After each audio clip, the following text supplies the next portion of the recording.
ఇన్ని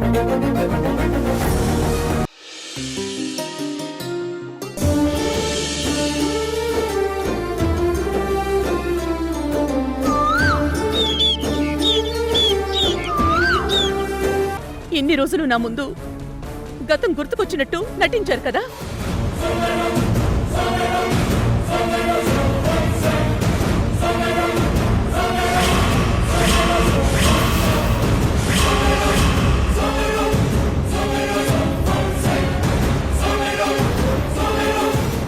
అలా నటించాల్సిన అవసరం ఆయనకేంటి రాణమ్మా? అసలు నువ్వేం మాట్లాడుతున్నావో నీకైనా అర్థమవుతుందా? చూడు, ఇంకోసారి ఆయన సరిగ్గా చూడు. ఆ కళ్ళజోడు, ఆ డ్రెస్సింగ్ స్టైలు, ఆ రాజసం, ఇవన్నీ చూసాక కూడా నా తేజకి గతం గుర్తు రాలేదని నువ్వెలా చెప్తావు?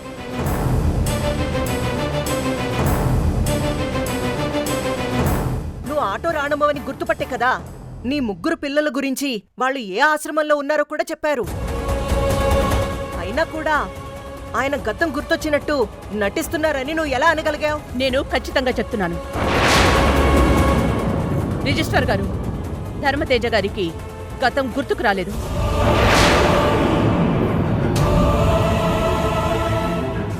మా నాన్న సంతకాన్ని మ్యాచ్ చేయగలుగుతున్నారు కదా, మధ్యలో మీరెందుకు ఇలా అడ్డుపడుతున్నారు? ఏం రిజిస్ట్రార్ గారు, సంతకం మ్యాచ్ అయిందా? ఒక్క నిమిషం మేడం, ఓల్డ్ డాక్యుమెంట్ చెక్ చేసి చెప్తాను.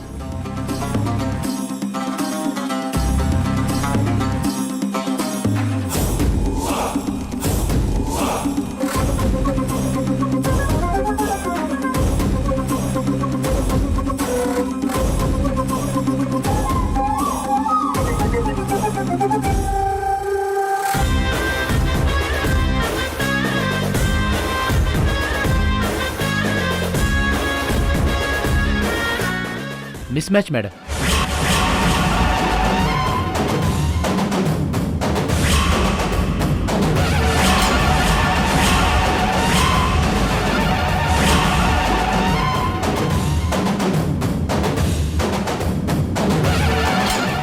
అలా ఏం అయి ఉండదు, ఒకసారి కరెక్ట్ గా చూడండి. చూడండి కృష్ణ, ఇది మన కుటుంబానికి మాత్రమే సంబంధించిన విషయం కాదు. చట్టపరంగా ఆయన మధ్యస్థమితం లేకుండానే ఇలా రిజిస్ట్రేషన్ చేయిస్తే లీగల్గా ఎన్ని క్రిమినల్ కేసులు ఫేస్ చేయాల్సి వస్తుందో నీకు తెలుసా?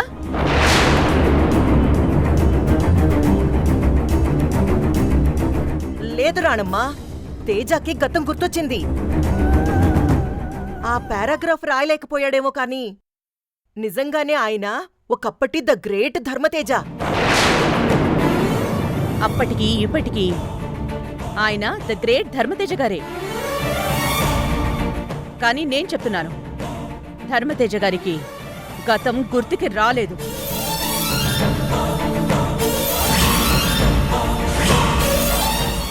అయ్యో రాణమ్మ, నమ్మడం లేదేంటి? తేజ, నువ్వైనా చెప్పు. అవును రాణమ్మా, నాకు గతమంతా గుర్తుకొచ్చేసింది. నేను ఇప్పుడు పాత ధర్మతేజానే. నేను చెప్తున్నాను కదా, నా మాట నమ్ము. మీ మాట నమ్మాలి. సరే, నమ్ముతాను.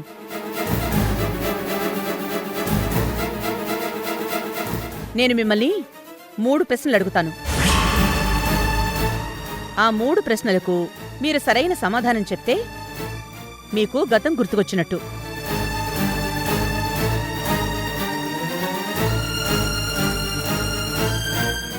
ప్రశ్నలే కదా, అడుగు రాణమ్మా, చెప్తాను. మొదటి ప్రశ్న, మనిద్దరము మొదటిగా ఎక్కడ, ఎలా కలుసుకున్నావు?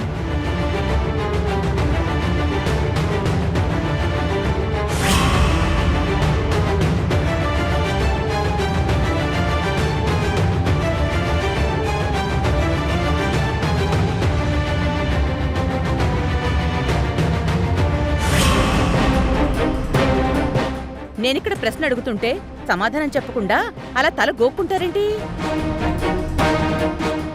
చెప్పండి ధర్మతేజ గారు. అదే నాకు గుర్తుకొచ్చింది రాణమ్మా, ఏదో గుళ్ళో అనుకుంటా. లేదు,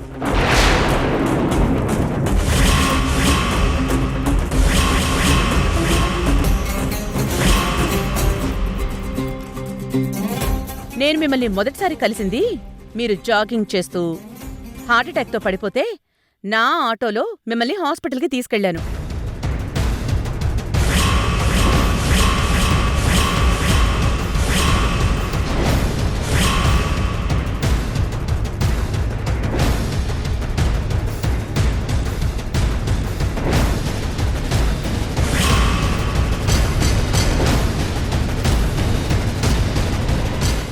మిమ్మల్ని హాస్పిటల్లో అడ్మిట్ చేసినప్పుడు మీరు ఏమన్నారో తెలుసా? ఏమన్నాను?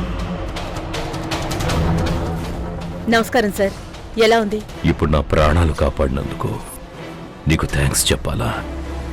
ఇప్పుడు నన్ను హాస్పిటల్కి తీసుకొచ్చి కాపాడినందుకు మీకు థ్యాంక్స్ చెప్పాలని విడ్డూరంగా మాట్లాడారు. గుర్తుందా? దొరికిపోయాను. అది అది నువ్వు చెప్తుంటే కొంచెం కొంచెం నాకు గుర్తుకొచ్చేస్తుంది రాడమ్మా, గుర్తుకొచ్చేస్తుంది. అవునా? అవును. సరే, రెండో ప్రశ్న అడుగుతాను. ఒక కేసు మీద పోలీసులతో నన్ను అరెస్ట్ చేయించి స్టేషన్లో నా దగ్గరకొచ్చి ఒక పేపర్ నా చేతిలో పెట్టారు. ఆ పేపర్లో ఏం రాశారో చెప్పండి. ఏం రాశాను రాడమ్మా? అది మీరే చెప్పాలి.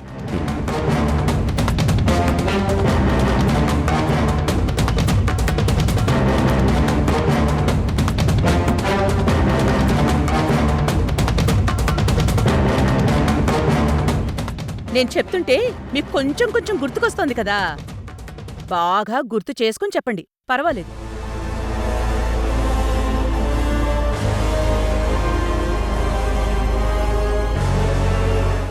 అది ఇంకేం రాసుంటానమ్మా, నువ్వు చాలా గొప్పదానివి, మంచిదానివి, నువ్వు ఏ తప్పు చేసుండవు, నేను నిన్ను విడిపిస్తాను అని రాసుంటాను, అంతే కదా? కాదు,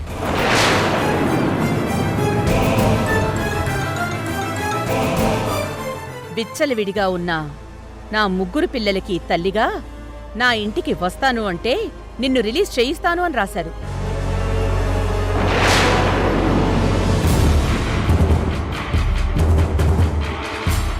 ఇప్పుడు మీకు గుర్తొచ్చే ఉంటుందే. అవును అవును.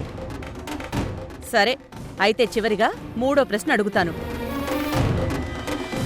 కనీసం దీనికైనా సరిగ్గా సమాధానం చెప్పండి. మీకు గతం గుర్తుకొచ్చిందని నేను నమ్ముతాను. అడుగు రాణమ్మా. కృష్ణ ప్రేమ పేరుతో ప్రియని మోసం చేస్తే నేను ప్రియని తీసుకుని మీ ఇంటికొచ్చి మిమ్మల్ని కలిసి జరిగింది చెప్పి ప్రియని మీ ఇంటి కోడల్ని చేసుకోమని అడిగాను.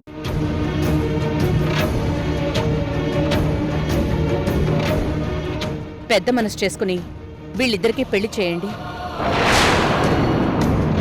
ప్రియని మీ ఇంటి కోడల్ని చేసుకోండి. గుర్తొస్తోందా? అప్పుడు మీరేమన్నారో మీకు గుర్తుందా? నాకు బాగా గుర్తుంది రాణమ్మా. చెప్పండి. అప్పుడు నేనేమనుంటానంటే, నేను ప్రియని నా ఇంటి కోడలిగా చేసుకుంటానని చెప్పుంటాను. అందుకే కదా కృష్ణకి ప్రియకి పెళ్ళయింది. అలా చెప్పలేదు మీరు.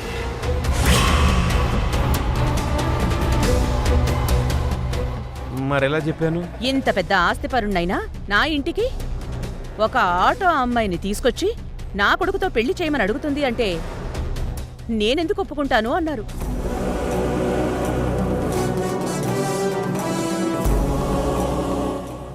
అయినా సరే మీ మేనకోడల్ని నా ఇంటి కోడలుగా చేసుకుంటాను, కానీ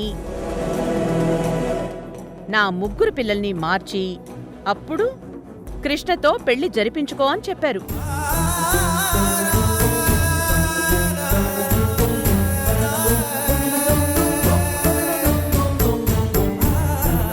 అలా చెప్పానా? సరే, ఓకే. రిజిస్ట్రార్ గారు, లాయర్ గారు,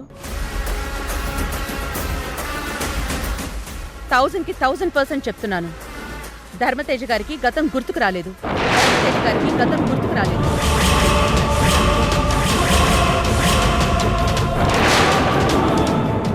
మన ముందు గుర్తుకొచ్చినట్టు నటిస్తున్నారు. కావాలంటే డాక్టర్ని పిలిపించి చెకప్ చేయించండి.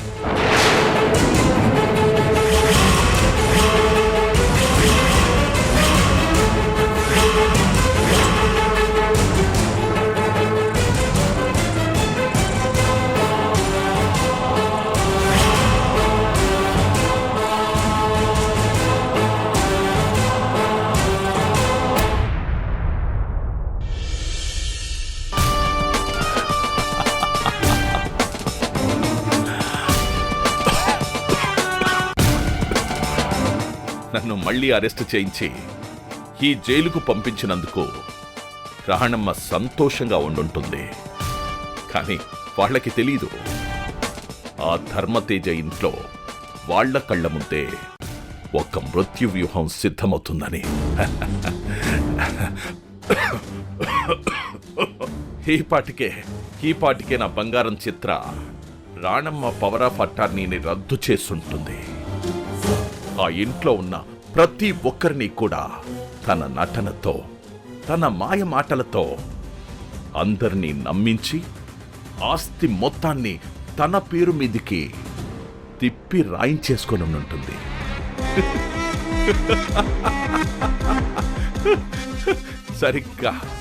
సరిగ్గా 3 రోజులు, ఈ 3 రోజులు ఆ ఇంట్లో వాళ్ళందరికీ కడుపు నిండా భోజనం పెట్టి లేని ప్రేమని అమితంగా వాళ్ల మీద కుమ్మరించి తన తీపి మాటలతో ఈ నాటకాన్ని పూర్తి చేస్తుంది.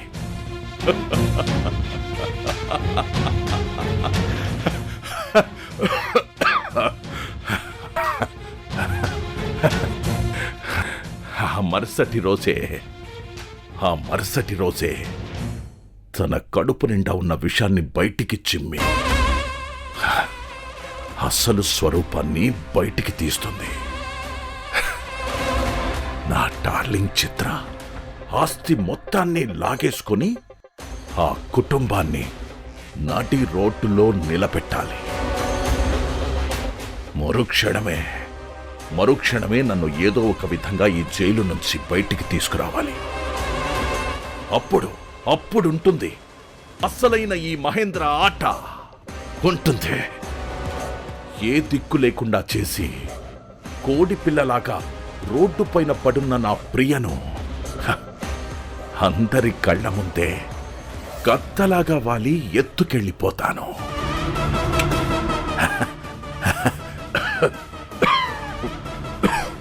ఈ మహేంద్ర పగ ఎలాంటిదో ఆ రాణమ్మకి, తన కుటుంబానికి శాశ్వతంగా గుర్తుండిపోయేలా చేసి నరకం అంటే ఏంటో చూపిస్తాను.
ధర్మతేజ గారు మెల్లగా కళ్ళు తెరవండి.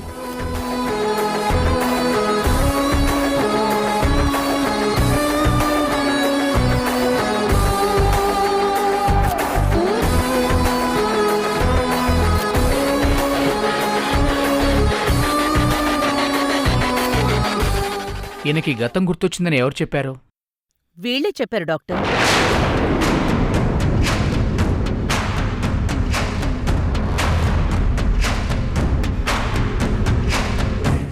ఇప్పుడు చేయించిన బ్రెయిన్ స్కాన్, కాగ్నిటివ్ టెస్ట్ రిపోర్ట్స్ని బట్టి మెదడులోని నరాల మధ్య సమాచారాన్ని చేరవేసే న్యూరో ట్రాన్స్మిటర్ సిగ్నలింగ్ ఇంకా అలాగే దెబ్బతిని ఉంది. దెబ్బతిన్న బ్రెయిన్ సెల్స్ మళ్ళీ ఎప్పుడు యాక్టివ్ అవుతాయో కూడా తెలీదు. ప్రస్తుతానికైతే ఆయనకి గతం గుర్తులేదు. ఇంతకు ముందు వాడిన మందుల్నే కంటిన్యూ చేయండి. థ్యాంక్ యూ డాక్టర్ గారు.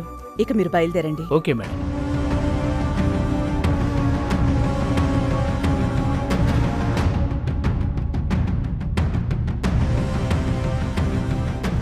రిజిస్టర్ గారు, లాయర్ గారు, చెప్పండి మేడం. విన్నారు కదా, మీరు అరేంజ్ చేసిన డాక్యుమెంట్స్ని ఆ డస్ట్బిన్లో పారేయండి. గతం గుర్తులేని మనిషితో డ్రామాలాడించి ఇంతవరకు తీసుకొచ్చినందుకు, మీ విలువైన సమయాన్ని వృధా చేసినందుకు వీళ్ల తరపున నేను మీకు సారీ చెప్తున్నాను. దయచేసి మీరు కూడా బయలుదేరండి. ఓకే మేడం, మేం బయలుదేరుతాం. Okay madam.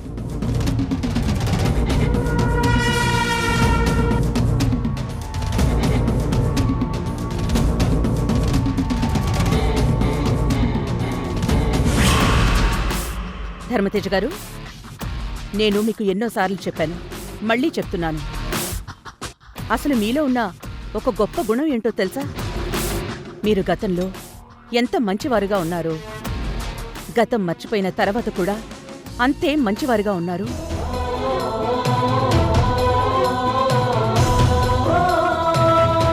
మీ గతానికి, ఇప్పటికీ, మీ ప్రస్తుతానికి మీలో ఏ తేడా లేదు.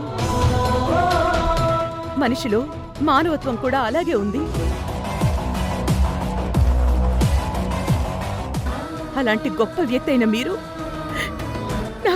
నాతో గతం గుర్తుకొచ్చిందని ఎందుకు అబద్ధం చెప్పారు ధర్మతేజ గారు? అది రాణమ్మా, అసలు మీకిది న్యాయంగా ఉందా చెప్పండి.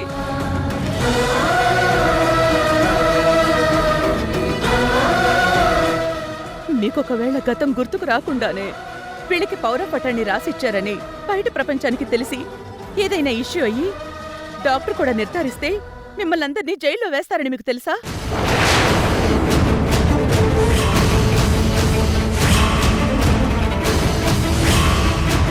చూడండి, నాటికి నేటికి మీ ఆస్తి మీద నాకు చిల్లి గవ్వ కూడా ఆశ లేదు. మీకు తెలుసు కదా, నేను 5 పిల్లల్ని చదివిస్తూ వాళ్ళ బాగోగులు చూస్తున్నాను.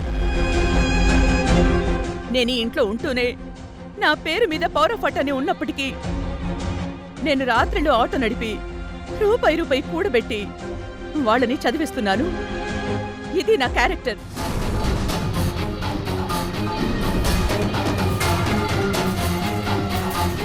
ఈ ఇంట్లో ఉండడం దగ్గర నుంచి ఆఫీస్ వ్యవహారాలు చూసుకోవడం వరకు మీ సంస్థలో నేనొక ఎంప్లాయీగా భావించి బాధ్యతగా నా జాబ్ నేను చేశాను. అందుకు నేను ప్రతి నెల ఎంత జీతం తీసుకున్నానో కూడా మీకు తెలుసా? 30,000 రూపాయలు మాత్రమే. కావాలంటే నా అకౌంట్ చెక్ చేసుకోండి.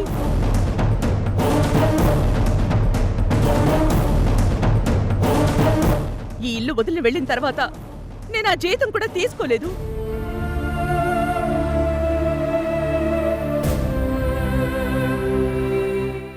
అంతెందుకు, నేను ఇంట్లోంచి బయటికి వెళ్ళిపోయాక కూడా పౌరఫటాన్ని నా పేరు మీదే ఉంది.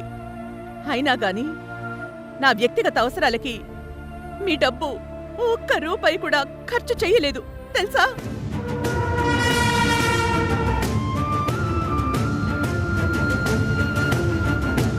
అలాంటి నాతో గతం గుర్తుకొచ్చిందని అబద్ధం చెప్పి నన్ను మోసం చేయడానికి మీకు మనసులా వచ్చింది ధర్మతేజ గారు. సారీ రాణమ్మా. అవును, మేమే మా నాన్నని నటించమన్నాము. ఇంకా ఎన్నాళ్ళని మా ఆస్తి అంతస్తులు మీ హ్యాండ్ ఓవర్లో పెట్టుకుంటారు? నీ దగ్గరికి వస్తున్నాను కృష్ణ. ఒకప్పుడు ఎలా ఉండేవాడువో గుర్తుంది కదా? అప్పుడు నీ పరిస్థితి ఏంటో చెప్పనా? మనవాళ్లెవరో పగవాళ్లెవరో కూడా తెలుసుకోలేని అజ్ఞానంలో మునిగిపోయి ఆ వర్ష మాయలో ఉన్నావు.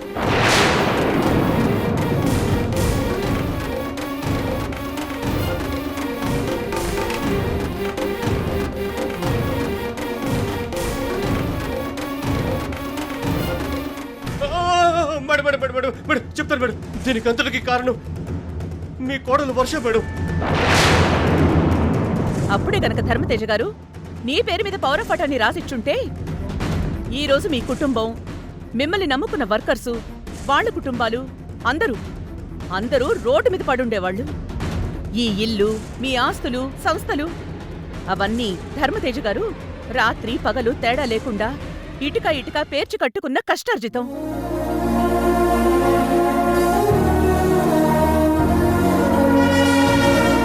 అలాంటి మీ నాన్న కష్టార్జితాన్ని మీ సామ్రాజ్యాన్ని కాపాడడానికి ఆ రోజు నుంచి ఈ రోజు వరకు కవచంలా నిలబడింది ఈ రాణమ్మ.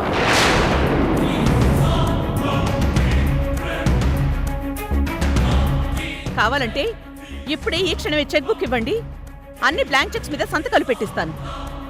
కానీ మీరు ఖర్చు పెట్టే ప్రతి రూపాయి నాకు లెక్క కావాలి. ఎందుకంటే ఇప్పుడు కూడా పవర్ ఆఫ్ అటార్నీ నా పేరు మీదే ఉంది. కాబట్టి తెలుసుకోవాల్సిన బాధ్యత నా మీదుంది.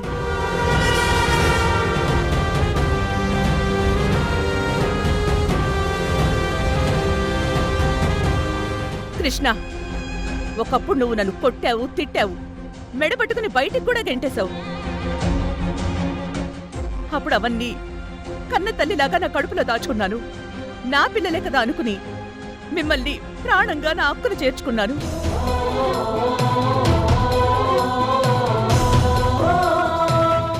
నేనేంటో, నా నిజాయితీ ఏంటో తెలిసి కూడా నాకు అబద్ధం చెప్పి మీ నాన్న చేత గతం గుర్తొచ్చినట్టు డ్రామా ఆడించి నన్ను ఇంతలా మోసం చేస్తారా?